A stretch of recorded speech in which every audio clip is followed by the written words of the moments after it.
Hey there.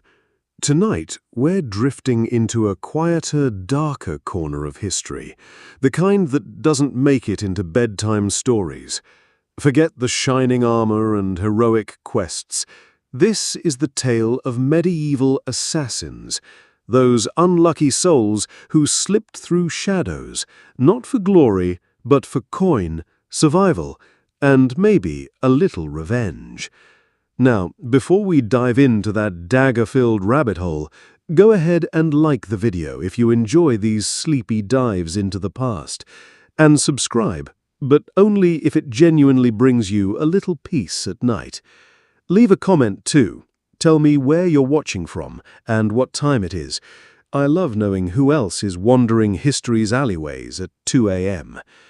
Okay, lights dimmed, fan humming. Let's begin. Let's be honest, no one in medieval Europe ever dreamed of becoming an assassin. You didn't wake up one morning and say, "Today feels like a good day to hide in a barrel and stab a nobleman for lunch money."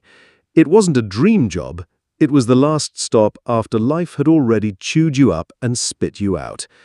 These weren't highly trained masters from mountaintop monasteries. They were often the desperate, the forgotten, peasants with debts, soldiers without a cause, ex-thieves who could climb a wall without sneezing. If you had money or status, you didn't become an assassin, you hired one. And the jobs? Oh, they weren't simple. You didn't get sent after some quiet farmer with a loud opinion. No, you were given a name like Baron something or other, protected by guards, walls, and maybe a moat full of something unpleasant. If you got caught, your last view was probably of a torchlit dungeon, or worse, the underside of a very sharp axe. But let's say you took the job. You agreed, not because you wanted to, because you had nothing else. No family, no land, not even a goat. And what were the perks? Well, none. No health plan, no time off, no union for contract killers. You couldn't exactly stroll into a tavern and announce your profession. Instead, you said you sold carpets, or fish, or quiet solutions to loud problems, but never loudly. Training? That was a joke. You learned the hard way, by not dying the first few times you tried. Maybe you'd met a thief who taught you how to move without creaking on cobblestones. Maybe you figured out the best poisons through aggressive experimentation, aka watching someone eat soup, turn green, and fall over sideways. There were no manuals, no YouTube tutorials, just instinct, shaky nerves, and the constant realization that you were very much on your own. Your tools? A rusty dagger, maybe a bit of rope, whatever fit in your cloak without clinking. If you had a sword, it probably wasn't yours, and if you had armor, you probably took it off someone who didn't need it anymore. Why do all this? Coin, of course, that lovely heavy promise of silver. But reality, you often got paid in lies. Half now, half later, if you survived, if they didn't change their mind, if they didn't kill you to tie off loose ends.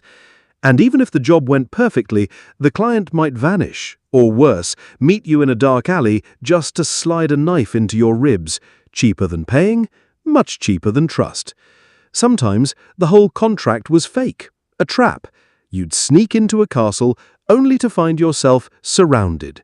Congratulations, you were not just a killer, you were now part of someone's political cleanup. Could you complain? Of course not. There were no courts for contract killers, no refund policies, just the reminder that in this world you were disposable and very much alone. And so, you took what you could, you ran fast, you didn't trust anyone, and when it all went wrong, you disappeared before the story could. No statues, no ballads, just silence. So tonight, as you settle in, remember, not every figure in the dark was a hero. Some were just people, flawed, desperate, and forgotten, trying to survive in a world that offered them no other path. Let's not sugarcoat it. You probably weren't going to make it to old age. But before the blade came for you, let's talk about your tools, or rather, your lack of them.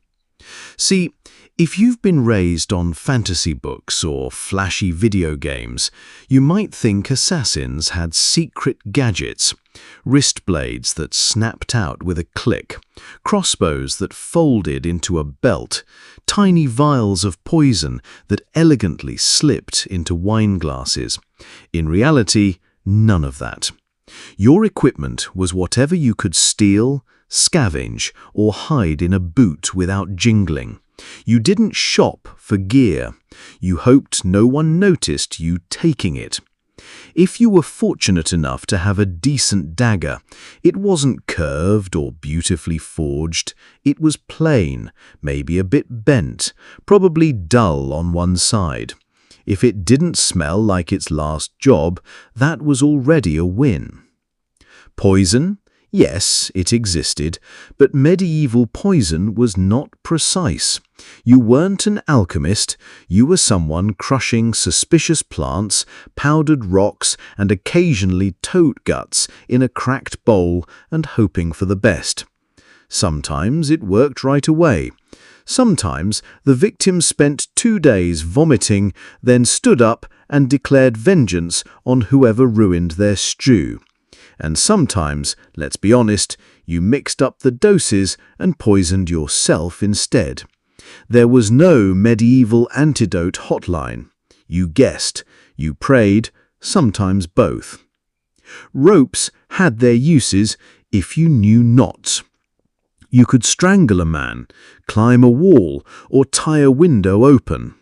But when the moment came and your target fought back, the last thing you needed was to be mid-struggle mumbling, "Wait, does the loop go over or under again?"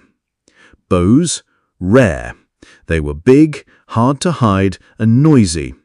If you had one, great, but unless you could pass yourself off as a royal gardener with suspiciously strong arms, getting it into the castle was impossible. Assassinations weren't elegant long-distance shots. They were personal, up close, done in a whisper. The kind of thing that left your hands shaking for hours. And tools failed. Blades snapped, ropes frayed, arrows missed. If your dagger broke mid-job, there was no backup.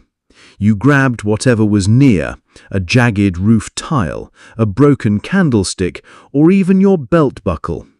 If it could pierce, smash, or distract, it became a weapon. Improvisation wasn't a skill, it was survival.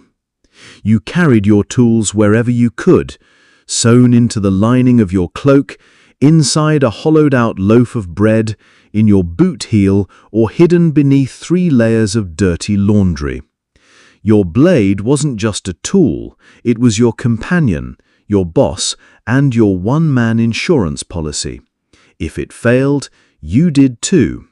And you didn't get upgrades. You didn't polish your kit or visit a blacksmith between jobs. Your maintenance routine consisted of spitting on the blade and wiping it on your sleeve. If it stayed sharp, great. If it didn't, well, you could get into places others couldn't, past guards, over walls, under locked doors. That kind of skill wasn't admired, it was feared. So even when you succeeded, you walked away with 2 things, a coin pouch and a giant target on your back. And what did you win for all that risk? A week of sleeping in barns that smelled like goats, bribing ferry captains who couldn't count, shaving in river reflections, and pretending to be Brother Lucian while tagging along with half-deaf monks going east. Because in your line of work, a successful job didn't mean peace. It meant starting over. New name, new town, new people trying to kill you. Because yes, you made the kill. Now run.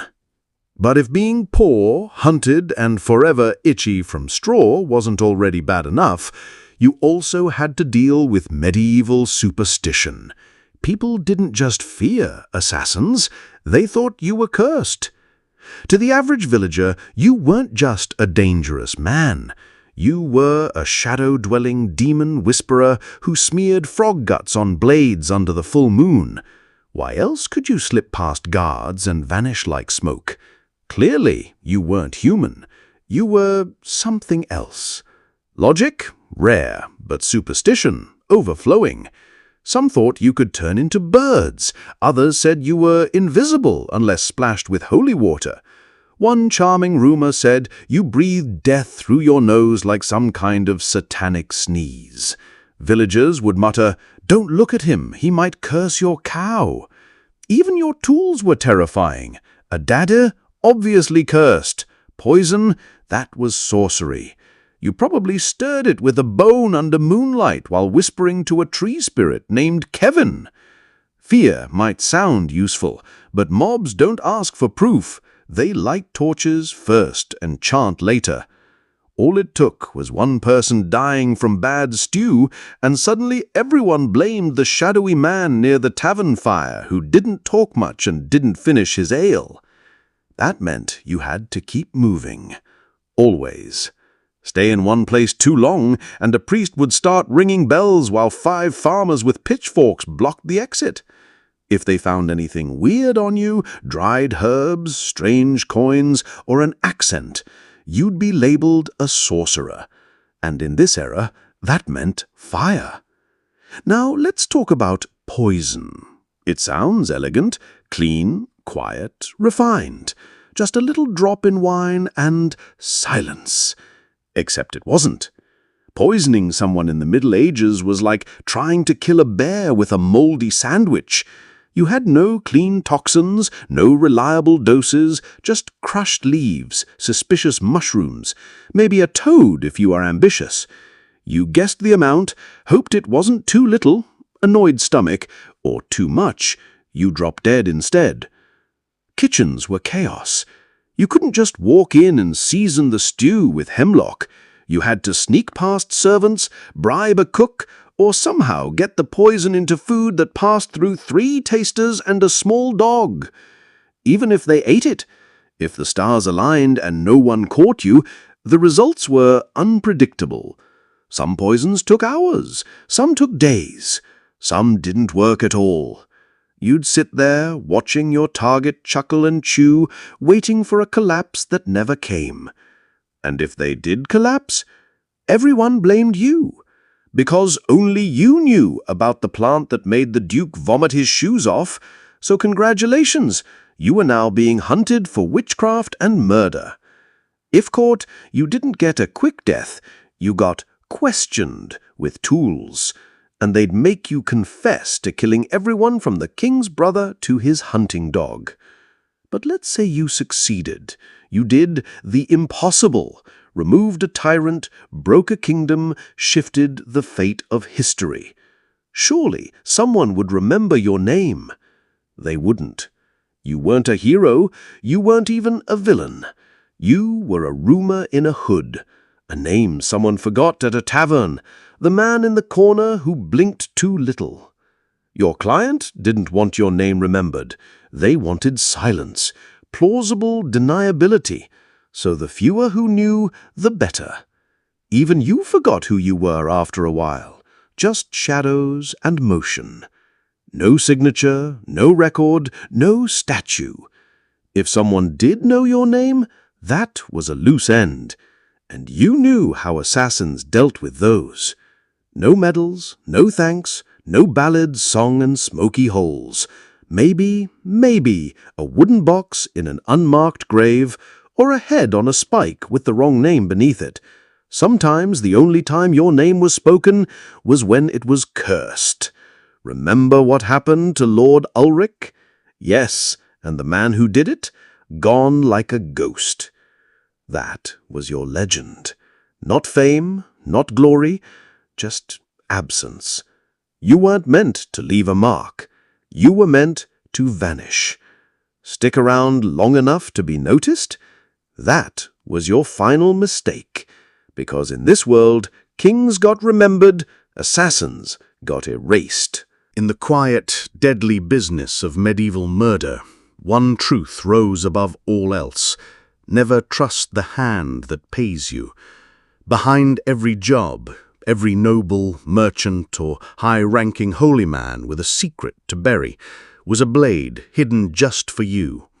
You weren't hired out of respect, you were used, a tool to get something nasty done, and when it was over, the tool became a threat. You knew too much: names, motives, plans, prices. You were a walking secret, and in that world, secrets didn't walk for long. So, your client would do what anyone with a title and something to lose would do: they'd erase you. Sometimes they just vanished. Other times they sent someone to follow the payment with something sharper than a thank you. There were even those who planned it in advance, hiring one assassin to kill the target and another to kill the first assassin. No refunds, just reduced risk. And if you were foolish enough to try blackmail, to hold their reputation hostage for more coin, that was bold and also suicidal. Powerful people in the Middle Ages didn't haggle with killers, they buried them. Sure, once in a while you'd get lucky, paid, left alone. But even then, they were probably watching. You became a moving threat, a memory they couldn't afford. You might walk away, but never clean, never safe. Let's imagine, somehow, you outlived them all: every job, every betrayal, every poisoned cup and double cross. You survived. What now? Retirement? Not a chance. Medieval assassins didn't get pensions or farewell dinners. No warm fireside in a peaceful village. No rocking chair to end up in. You didn't grow old. You disappeared. Or you died. Usually both. And if by some miracle you found a quiet place to hide, you brought your ghosts with you. So you changed your name again. You moved to a remote village, pretending to be someone else, maybe a healer or a retired soldier. You sold herbs, avoided eye contact, slept with one eye open and a dagger under the floorboard. You didn't spend the coins you earned. They still smelled like guilt. You didn't trust anyone, not even yourself, because something happened to your mind after years of silence, killing, and constant running. Every knock at the door sent panic through your chest. Every unfamiliar face on the road looked like someone coming to finish the job. You didn't laugh, didn't love, didn't relax. You weren't living anymore, just pretending to be someone who did. A ghost in borrowed skin. There was no glorious ending, no grand farewell, just a slow fade into obscurity. Always alert, always paranoid, until one day you slipped into the dark for good, and no one noticed. And maybe, just maybe, that was the best outcome you could hope for. Because by now you've probably figured it out. Being a medieval assassin wasn't romantic or glamorous or heroic. It wasn't even particularly profitable. It was a job soaked in danger and betrayal, wrapped in silence, and paid for with blood. Yours, eventually. You wouldn't last, not a week, maybe not even a day, because you'd step into that world thinking you'd be stealthy and composed, a shadow with purpose. But really, you'd be cold, hungry, and one mistake away from swinging at the gallows. You'd enter the city, cloak tight, heart pounding, only to find your target had moved. The guards are drunk, sure, but paranoid. And that stable boy you bribed? He sold you out for half a loaf of bread and a warm place to sleep. You'd hesitate at the wrong moment, stab the wrong man, get spotted by a maid who once saw your face at the chapel. Suddenly, you're not a shadow, you're the problem. So you run. But you're not used to medieval streets, muddy, uneven, and swarming with livestock. You trip. A guard tackles you, one who just got dumped and needs someone to take it out on. And even if you survive that mess, what's left?